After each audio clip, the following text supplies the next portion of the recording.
காங்கிரஸ் ஆட்சியில் திமுக அங்கம் வகிக்கும் போது நீட் தேர்வு கொண்டு வரப்பட்டதாக தமிழக பாஜக தலைவர் நயினா நாகேந்திரன் தெரிவித்தார். அவரவர்களுக்கு அவரவர் தாய்மொழி பெரிது என்றும் குறிப்பிட்டார். நீட் தேர்வை பொறுத்த மட்டும் ஏற்கனவே அதிமுக ஆட்சி காலத்தில் தீர்மானம் நிறைவேற்றப்பட்டு ஆளுநர் ஜனாதிபதிக்கு பரிந்துரை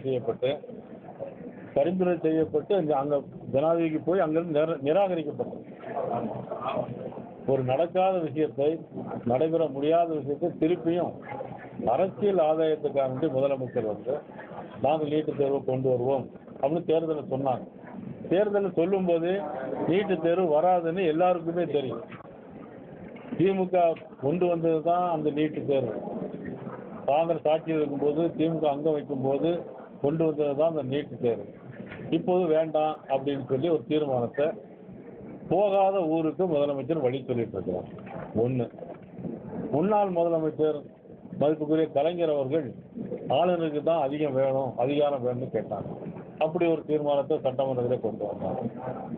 இப்போ நம்மளுடைய முதலமைச்சர் என்ன சொல்றாங்கன்னா, ஆளுநருக்கு அதிகாரம் வேண்டாம், எங்களுக்கு தான் அதிகாரம் வேணும் அப்படின்னு கேட்குறாங்க. எல்லாமே அவருடைய முன்னாள் முதலமைச்சருக்கும் இந்நாள் முதலமைச்சருக்கும் உள்ள முரண்பாடான கருத்துகள். இதில் மக்களுக்கு, தமிழ்நாட்டு மக்களுக்கு நன்மை செய்யக்கூடிய கருத்து இதில் எதுவுமே இல்லை.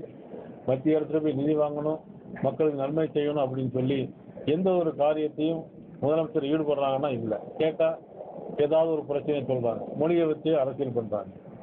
இப்படி தான் போயிட்டு இருக்கு தமிழ்நாடு. இதுக்கெல்லாம் ஒரு விடிவு காலம் வரணும். மக்களை ஏமாற்றக்கூடிய அரசியல்வாதிகளை அரசியலிருந்து அகற்றணும்.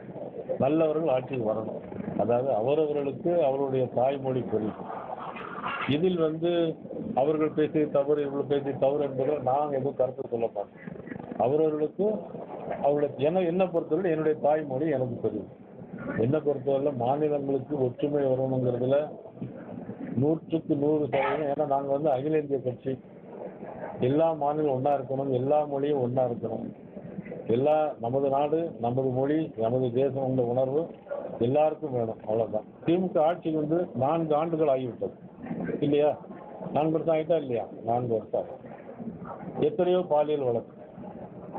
2024 புறத்த நாட்டில் துணை முதலமைச்சருடைய ரசிகர் மன்றத்தில் ஒருத்தர் இருப்பதாக, அவர் பேர் கவிதாசன், ஒரு பெண்ணை பாலியல் பலாத்காரம் பண்ணார். அந்த வழக்கு என்னாச்சு? ஏன் அந்த வழக்கை முடிக்கல? அண்ணா நகர்ல மனநலம் குன்றிய ஒரு பெண்ணை 1 வருடமா 10 பேர் மானபங்க பாலியல் பண்பு குற்றதாக சொன்னாங்க. அந்த வழக்கு என்னாச்சு?